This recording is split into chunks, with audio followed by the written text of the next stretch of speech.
अलैकुम, this is Tahir Tabassum. बेटे कैसे हैं आप? खैरियत से हैं? लास्ट टॉपिक हमने जो पढ़ा था चैप्टर नंबर 2 का, वो था इम्पॉर्टेंस ऑफ कार्बन। बेटे आज हम पढ़ने जा रहे हैं इम्पॉर्टेंस ऑफ वाटर। आसान तरीन है, थोड़ी सी तवज्जो की ज़रूरत है, इंशाअल्लाह आपको ये फ़ौरन समझ आ जाएगा। Let's start our topic, importance of water. बेटे कि पानी की एक जानदार की ज़िंदगी में क्या अहमियत है, हम आज इसको डिस्कस करने जा रहे हैं। इसके छोटे छोटे पॉइंट्स हैं जो उम्मीद है इंशाल्लाह आपको जल्द समझ आ जाएंगे। आखिर तक लेक्चर को सुनिएगा, इंशाल्लाह पूरे का पूरा लॉन्ग क्वेश्चन शार्ट बतौर शार्ट भी, लॉन्ग भी, MCQs भी आपको तैयार हो जाएगा। तो बेटा स्टार्ट करते हैं। याद रखिए बेटा, बेसिक मीडियम है किसका? ज़िंदगी का। कौन? Water. Water is the basic medium of life, जिसकी वजह से बेटे हम देखते हैं कि सारे जानदार, जितने भी जानदार आप इस वर्ल्ड के अंदर देखते हैं, आपको ओशंस के अंदर, आपको खुश्की के अंदर, जहाँ भी कोई जानदार मिलेगा उसके अंदर वाटर मौजूद होगा। अब हम इसका एक एस्टिमेट लगाते हैं बेटे, कि साइंटिफिक एस्टिमेट है कि एक जानदार कितने परसेंटेज पानी से मिलकर बना होता है। याद रखिए बेटा, वो 65 से 89% पानी से मिलकर बना होता है। अगर हम एक जानदार के मुख्तलिफ़ हिस्सों की अगर बात कर लें कि मेरे अंदर जो बोन सेल हैं बेटा, हड्डी के हिस्से जो हैं, उनके अंदर कितना पानी हो सकता है, तो हमें पता चलता है कि उनके अंदर 20% वाटर हो सकता है बेटा। कितना हो सकता है? 20% water will be present in the bone cell. इसी तरह से अगर हमारा ब्रेन जो है बेटा, ब्रेन सेल के अंदर कितना होंगे? ब्रेन सेल के हमें नज़र आता है कि 85% हमारे जो ब्रेन के सेल्स हैं वो वाटर से मिलकर बने हुए हैं।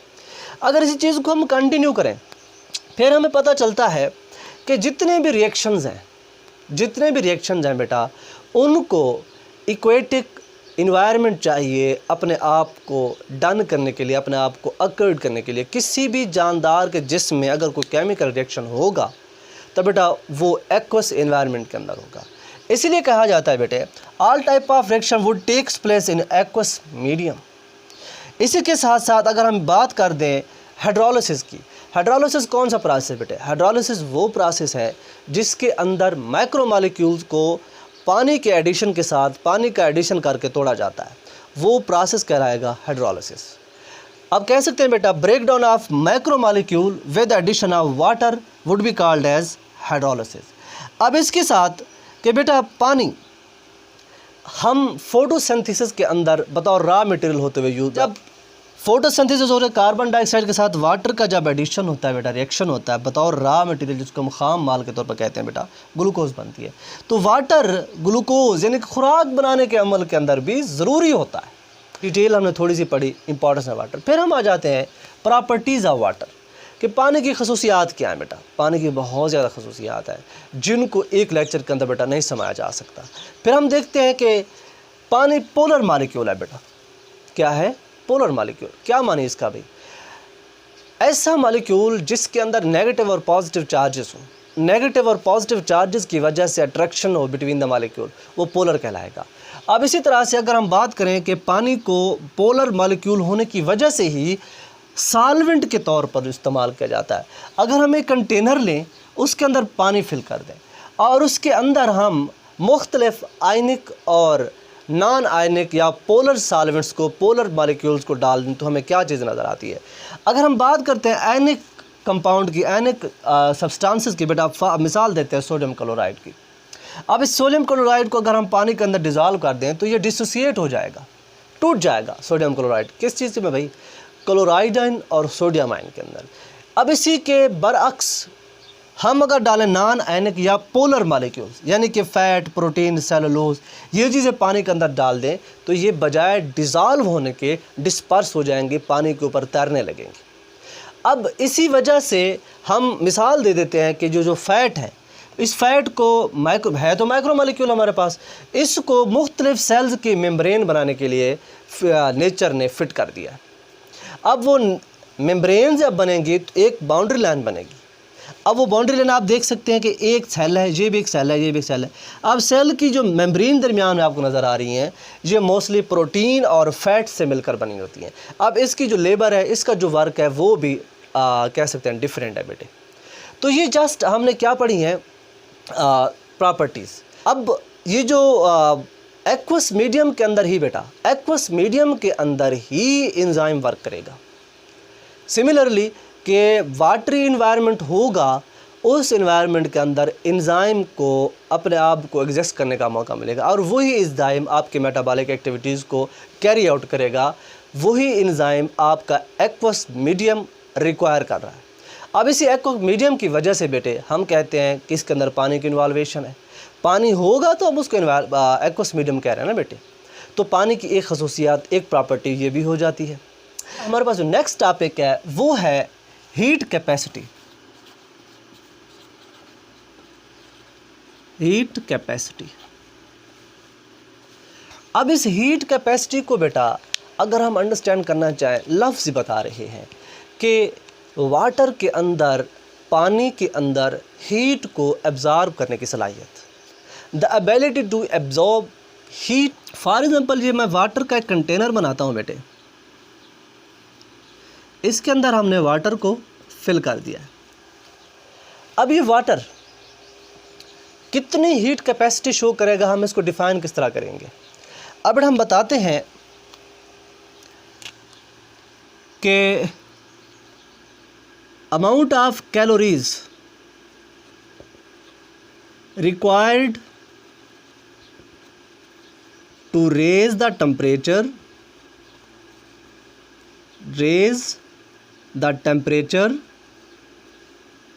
of 1 gram of water from 15 degree centigrade to 16 degree centigrade। कि बेटा कैलोरीज एनर्जी का यूनिट है बेटे। कैलोरीज की वो अमाउंट, वो क्वांटिटी जो पानी के टेम्परेचर को 15 से 16 डिग्री तक चेंज कर दे, 1 ग्राम वाटर के टेम्परेचर को 15 से 16 डिग्री तक चेंज कर दे। 1 डिग्री का जो फ़र्क आ रहा है, वो जो सारी हीट या एनर्जी यूज़ हो रही है, हम उसको नाम देते हैं हीट कैपेसिटी ऑफ वाटर।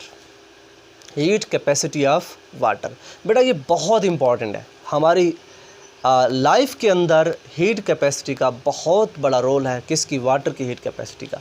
बेटा हम देखते हैं कि वाटर के अंदर हाइड्रोजन जो बॉन्डिंग है बेटा, वो बहुत स्ट्रॉन्ग है। अब वो हाइड्रोजन बॉन्डिंग स्ट्रॉन्ग होने की वजह से उस हाइड्रोजन बॉन्ड्स को बेटा तोड़ा नहीं जा सकता। और क्यों नहीं तोड़ा जा सकता? इस वजह से कि बेटे बहुत ज़्यादा हीट एनर्जी रिक्वायर है। अब इसी वजह से पानी को हम बतौर स्टेबलाइज़र यूज़ करते हैं बेटा। स्टेबलाइज़र कि किसी भी इन्वायरमेंट के अंदर पानी को जब डाला जाता है तो पानी बहुत सारी हीट को एब्ज़ॉर्ब कर लेता है। ख़ुसूसन थर्मल डैमेजेस जो होते हैं बेटा, जो हीट की वजह से लॉसेस आ रहे होते हैं किसी भी जानदार के सेल के अंदर, उसको पानी बड़ी हद तक नॉर्मलाइज कर देता है, स्टेबलाइज कर देता है। अच्छा, ये थी हमारे पास हीट कैपेसिटी। नेक्स्ट है बेटे हमारे पास नेक्स्ट टॉपिक जो है बेटा वो है हीट ऑफ वेपोराइजेशन। क्या होगा बेटे? वो हीट ऑफ वेपोराइजेशन।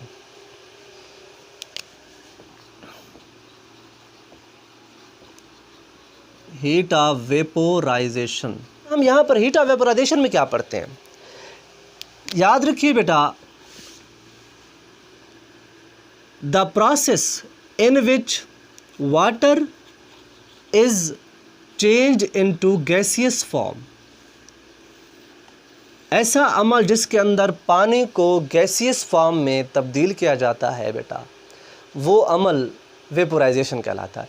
और इसके अंदर कितनी एनर्जी इस्तेमाल होगी हम इसको डिफ़ाइन कर लेते हैं कि ये देखिए बेटा, वही कंटेनर हम अगर बना लें सेम लाइक दैट जो हमारा पहले हमने बनाया था। ये कंटेनर है,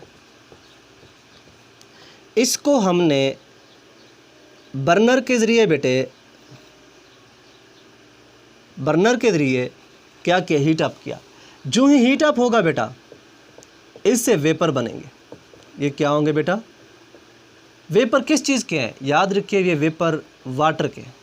ये वेपर किस चीज़ के हैं बेटे? वाटर के हैं। अब हम इसको डिफाइन करें प्रॉपरली तो पता चलता है the amount of energy required to change 1 ml of water into vapour और गैस। ठीक बेटे, इसको डिफाइन किस तरह करेंगे बेटे? हम कह रहे हैं कि हीट ऑफ वेपराइजेशन, वाटर को गैसियस फॉर्म में तब्दील करना। इसको बेटा हमने बताया आपको कि एक कंटेनर लेंगे, उसके अंदर वाटर डालेंगे, वाटर को हम हीट अप जब करते हैं उसका हम टेम्परेचर चेक करते हैं, जब हम देखते हैं कि पानी वेपर्स की सूरत में बाहर निकल रहा है। अब ये वेपर की सूरत में पानी का बाहर निकलना, इसको हम साइंटिफिक इसकी जो टर्मिनोलॉजी बनाएगी उसको हम देखते हैं अमाउंट ऑफ एनर्जी। और वो एनर्जी क्या होगी बेटा? हीट एनर्जी होगी। वो एनर्जी क्या होगी बेटे? Heat energy required to change 1 gram या 1 ml of water into vapours. अब बेटा ये कहलाएगी हमारे पास heat of vaporisation. Heat of vaporisation बेटा याद रखिए, इसको हम कैलोरीज़ के अंदर over gram, calories over gram के पानी की जो हीट ऑफ वेपराइजेशन है वो 574 किलो कैलोरी ओवर किलोग्राम। ये बेटा हम पानी की हीट ऑफ वेपराइजेशन पढ़ते हैं, एमसीक्यूज़ के लिहाज से इंपॉर्टेंट है। सेम लाइक दैट जो बेटा हमारे पास वाटर की हीट कैपेसिटी थी, वो वाटर की जो हीट कैपेसिटी बेटा याद रखिए वो है 1, वो क्या होगी बेटे? 1। वाटर की हीट कैपेसिटी कितनी होगी? 1।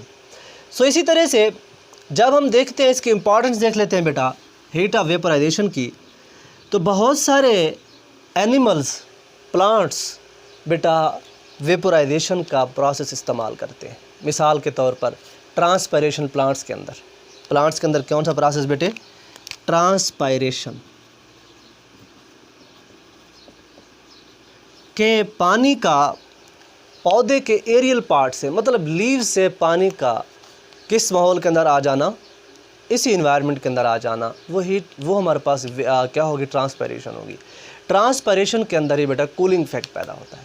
अब एनिमल्स की मिसाल दें, जैसे हम एनिमल्स हैं बेटे, हमारे अंदर भी वेपराइजेशन का प्रोसेस होता है कि जब हमें गर्मी लगती है तो हम स्वेट खारिज करते हैं। अब वो स्वेट हमारे जिस्म के ऊपर एक कूलिंग इफेक्ट डालता है। अब इसी तरह जो एक एवेपोरेशन का प्रोसेस है एनिमल्स या प्लांट्स के अंदर, ऑक्सीडेशन के अंदर भी बेटा याद रखिए कूलिंग इफेक्ट को मेंटेन करता है। एक ज़बरदस्त बात जो आपके सिलेबस में लिखी हुई है कि बेटे अगर हमारे पास यही 100 ml का, हम इसको कह दें कि ये इस कंटेनर के अंदर पानी है, अब इस 100 ml से 2 ml वाटर जब नफ़ी होता है तो 998 ml वाटर बचता है। अब वो 2 ml वाटर कब कहाँ गया? अब हम इसको इमेजिनरी तौर पर कह देते हैं कि इस कंटेनर के अंदर जो पानी है उसका टेम्परेचर 27 डिग्री है। हम कह रहे हैं ना बेटा कि वेपराइजेशन का अमल भी बेहतरीन होता है इंसानी ज़िंदगी के लिए या किसी भी जानदार की ज़िंदगी के लिए। तो पानी क्या करता है बेटे? तो पता चलता है बेटे हमारे पास कि 2 ml जब वेपर्स बन जाते हैं तो ये जो 27 डिग्री सेंटीग्रेड टेम्परेचर है, इससे 1 डिग्री टेम्परेचर भी लेस हो जाता है। इट्स मीन वो क्या होगा? 26 डिग्री सेंटीग्रेड टेम्परेचर बन जाएगा। तो ये थी बेटा हमारे पास हीट ऑफ वेपोराइजेशन, पानी की एक प्रॉपर्टी। नेक्स्ट हमारे पास जो हेडिंग है इम्पोर्टेंस ऑफ वाटर के अंदर, वो है आयनाइजेशन ऑफ वाटर।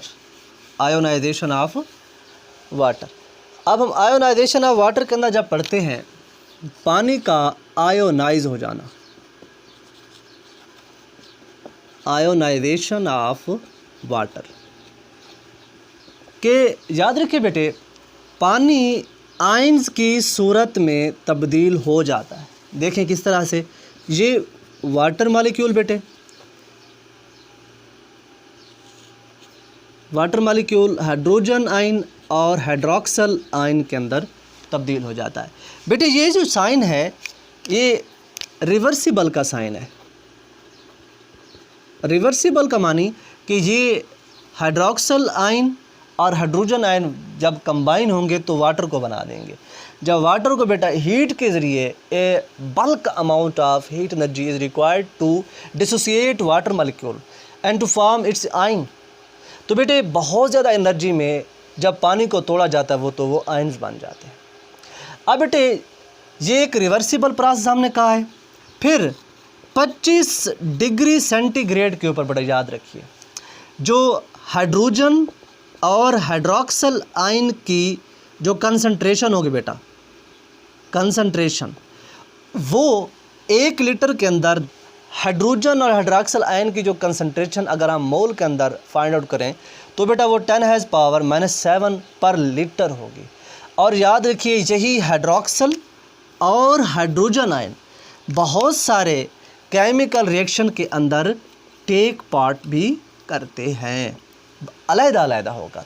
यानी कि हाइड्रोक्सल आयन भी किसी रिएक्शन के अंदर जब होता है तो उसके साथ टेक पार्ट कर लेता है। ज़रूरी नहीं है कि दोनों इकट्ठे चले जाएं, ये अलग-अलग भी किसी जानदार के अंदर होने वाले बहुत सारे बायोकेमिकल रिएक्शन के अंदर टेक पार्ट कर सकते हैं। और आखिर में बेटा हमारे पास जो लास्ट टॉपिक है वो है प्रोटेक्शन, के पानी का प्रोटेक्टिव रोल भी है। यस बिल्कुल है। वाटर बहुत सारी हमारे जिस्म के अंदर होने वाले एक्टिविटीज़ के अंदर बतौर प्रोटेक्टर के इस्तेमाल भी होता है बेटा। अब आखिरी टॉपिक जो हमारे पास क्या होगा वो प्रोटेक्शन। अब इस प्रोटेक्शन वाले जो टॉपिक के अंदर हम पढ़ रहे हैं तो यहाँ पर बड़ी ज़बरदस्त किस्म की बातें की गई हैं बेटे। पानी प्रोटेक्टिव रोल प्ले करता है। मिसाल के तौर पर जब बेटा आईलिड्स, आपकी आँखों के आईलिड जब बेटा आप आँखें झपकाते हैं तो आपको किसी किस्म की इरिटेशन महसूस नहीं होती, किसी किस्म की आपको रगड़ आपकी आँखों में महसूस नहीं होती। तो ऐसी क्या चीज़ है जो इतना बिल्कुल लुब्रिकेंट के तौर पर इस्तेमाल हो रही है? बेटा याद रखिए वो वाटर ही है जो बतौर लुब्रिकेंट आपकी आँखों के अंदर इस्तेमाल हो रहा। और यही वाटर याद रखिए बेटा बतौर कुशन के तौर पर बेटा इस्तेमाल होता है। कुशन कहते हैं तकिया। अब ये कुशन के किस तरह से बेटे आप सडनली कभी कभी गिर जाते हैं, सडनली गिर जाते हैं। अब इस गिरने के ऊपर आपके ना किसी आर्गन के अंदर कोई डैमेज होता है, ना आपकी हड्डी टूटती है और ना ही आपको किसी किस्म की रगड़ आती है और ना ही किसी किस्म का आपको डैमेज आता है। तो इसमें कौन सी ऐसी चीज़ है जो आपको इतना प्रोटेक्ट कर रही है? वो प्रोटेक्ट करने वाली चीज़ वाटर है बेटे। और जैसे आप लोग बेटे गिरते हैं, आपको ड्रामा से, आपको चोट को बचाने से आपका जो एक मेन किरदार अदा करने वाला कंपोनेंट आपके जिस्म के अंदर वो वाटर है। तो बेटे ये थी सारी की सारी चीज़ें जो हमने आज पढ़ी हैं। किसके बारे में पढ़ी हैं? वाटर के इम्पोर्टेंस के बारे में। वाटर कितना इम्पॉर्टेंट है हमारी लाइफ के अंदर आपने आज देख लिया। इंशाअल्लाह ताला नेक्स्ट लेक्चर के में आपकी खिदमत फिर से हाजिर होंगे। तब तक के लिए अल्लाह हाफिज़, अस्सलाम वालेकुम।